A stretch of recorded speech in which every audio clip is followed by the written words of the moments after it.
On ouvre la partie avec le personnage le plus énigmatique de la gamme des maîtres de l'univers,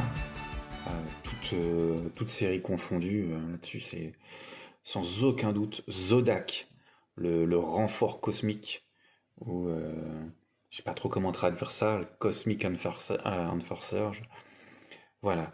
Et enfin, Zodak en vague 3, c'est vrai qu'on l'aurait attendu peut-être un peu plus tôt, puisque lui, à la base, il fait partie des premiers personnages designés par Mark Taylor, et il est produit dès la vague 1, en fait, en 81. Euh, donc, ouais, on l'attendait peut-être un peu plus tôt. Peut-être que, je sais pas, c'est pas une des meilleures ventes de chez Mattel, ou un favori des fans. Enfin, en tous les cas, moi, c'est un personnage que j'aime beaucoup. Le Zodak. On va en parler. Zodac, là, ne serait-ce que là, il y a une petite chose à dire, en fait. Dans la première dénomination, la première fois que son nom a été écrit, Zodak, en fait, se terminait par la lettre K.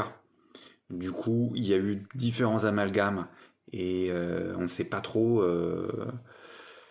voilà, il y a eu des pépins, en tous les cas, et comment dire, cette petite boulette, je sais pas trop comment expliquer ça, en fait, a donné naissance au personnage Zodak qui se termine bien avec un K dans la gamme classique. Un personnage à la couleur de peau afro avec des espèces de tatouages ou stickers blancs collés un peu partout et qui porte le même équipement que notre Zodak historique en fait.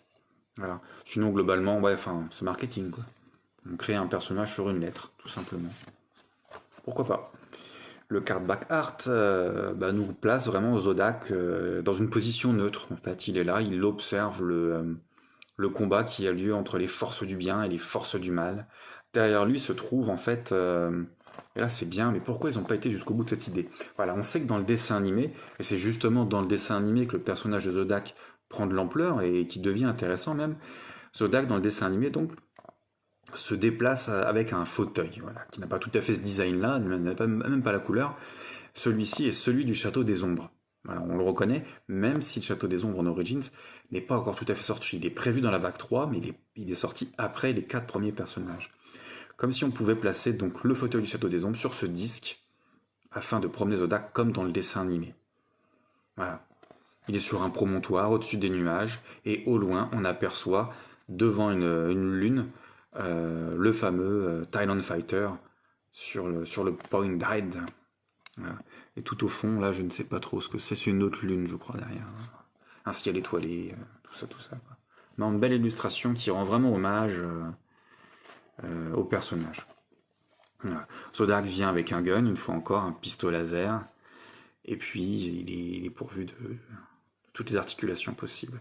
Les cross-cell arts sont les mêmes. Musclor et Skeletor.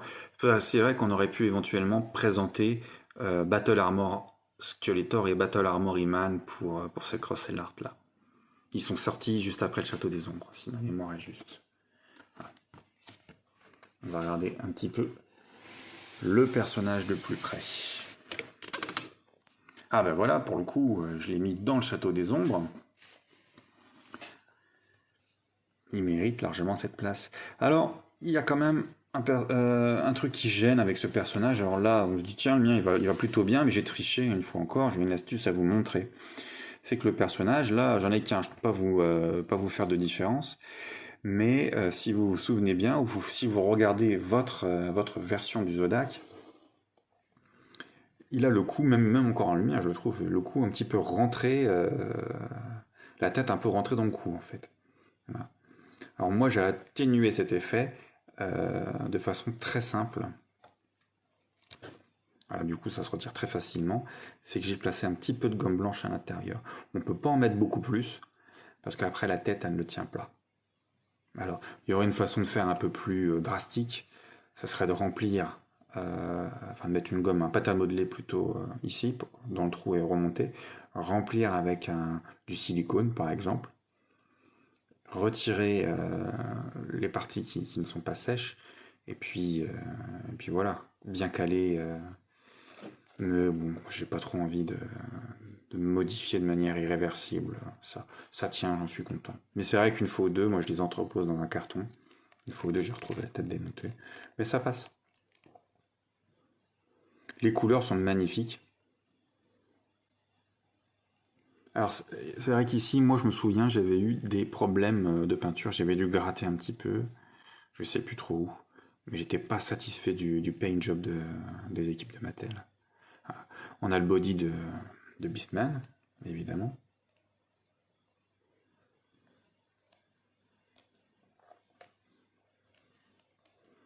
Ce gun qui tient parfaitement dans sa main. On va le regarder de près.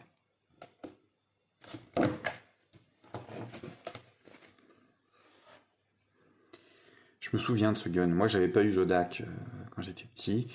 Et puis, j'ai un ami qui m'en a offert un peu plus tard. C'était cool. Mais il me dit, par contre, le gun, il est cassé.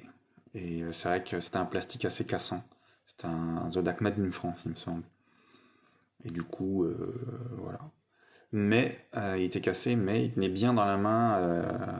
Sinon, il tenait bien dans la main du personnage vintage. Alors que c'est le même gun que chez Cobra Khan, qui lui, personnellement, était impossible à faire tenir correctement dans la main. Enfin, la main, le rejetait l'arme, tellement le plastique était serré. Alors voilà, on va remarquer chez Zodak ces caractéristiques-là, sur les mains, griffues, ainsi que sur les pieds, les bottes griffues aussi, qui sont celles de Skeletor en fait. Pourtant, Mark Taylor l'a déjà dit, à la base, il a pensé Zodak comme un personnage issu du bien, mais rapidement, Mattel l'a fait basculer dans le mal, et puis on l'a rapatrié, c'est un personnage qui est revenu une fois encore sur le bien. C'est Filmation qui va vraiment, on va regarder aussi les détails de ça, j'aime beaucoup ce plastron, c'est ce qui symbolise Zodak en fait, hein. Et ce Zodak là, c'est vraiment Filmation qui va le définir, voilà, en tant que personnage neutre. Je pense qu'ils ont trouvé une parfaite explication sur les problèmes d'alignement que les équipes de Mattel ont rencontrés lors de la création de ce personnage. Du coup, personnage neutre, le renfort cosmique, vraiment excellent. Alors, il n'y a pas de mini-comics qui raconte l'histoire de Zodak, mais j'ai une anecdote. Là-dessus, il devait y en avoir un, et je sais plus c'est lequel. Et à l'époque, c'était Larry Hudson qui faisait qui était éditeur et qui tenait le crayon en fait. Voilà. Et moi, j'ai voulu, à une époque, avant Dark Horse, j'ai voulu, comment dire, travailler sur les mini-comics, faire une espèce d'intégrale. Et j'avais fait des demandes d'interviews un peu partout. J'ai réalisé les premières interviews. C'est Don Bluth, hein, je l'ai peut-être déjà mentionné, qui m'a mis dans le caca. Parce que je le connaissais déjà d'avant, lui, rapport aux dinosaures. Et du coup, Larry Hudson m'a livré une super interview. Malheureusement, elle n'a jamais été publiée. Et lui m'a révélé qu'en fait, Zodak, il y a eu une incompréhension. Et comment dire, quand Mattel a donné des informations pour le mini comics qui devait être distribué, qui devait exposer Zodak, en fait, il n'y avait pas de description du personnage. Donc en fait, Larry Hudson et son équipe, ils l'ont inventé. Et, euh, quand ils ont proposé le comics à Mattel, Mattel a réagi, en disant ça va pas du tout, c'est pas bon personnage. Alors Hudson, il a dit bon écoutez, il y a deux solutions, soit on garde le comics et soit on recommence tout en fait, hein, parce que le personnage apparaissait partout, soit on redessine entièrement le comics pour que le personnage corresponde à l'illustration en fait, à la figurine, soit on a une solution toute simple, on se garde ce comics là et on donne un autre nom au personnage, voilà. Et c'est le personnage de Lohar, un méchant, voilà, qui donne beaucoup de fil à retordre à Musclor. J'espère qu'ils le sortiront en Origins également. Voilà. Et donc moi, mes informations datent de longtemps en fait. Donc ça date d'avant, bien avant les travaux de Dark Orcs. Je reviendrai sur cette histoire quand je présenterai ma boîte sur les mini-comics. Voilà. Après, donc, du coup, il n'y a pas de comics à vraiment voir pour Zodac, c'est un peu dommage. Mais dans les dessins animés, je peux quand même recommander Quest for Iman, ou les disques de la connaissance, Golden Disc of Knowledge en anglais. Voilà, c'est où il appartient. Ah oui, aussi celui où il affronte à la recherche de Musclor, je crois, où il affronte un lapin géant. C'est pas le meilleur des épisodes, mais il est fun, ouais. Moi, je l'avais en VHS, du coup, celui-là, je l'ai mangé plein de fois, cet épisode.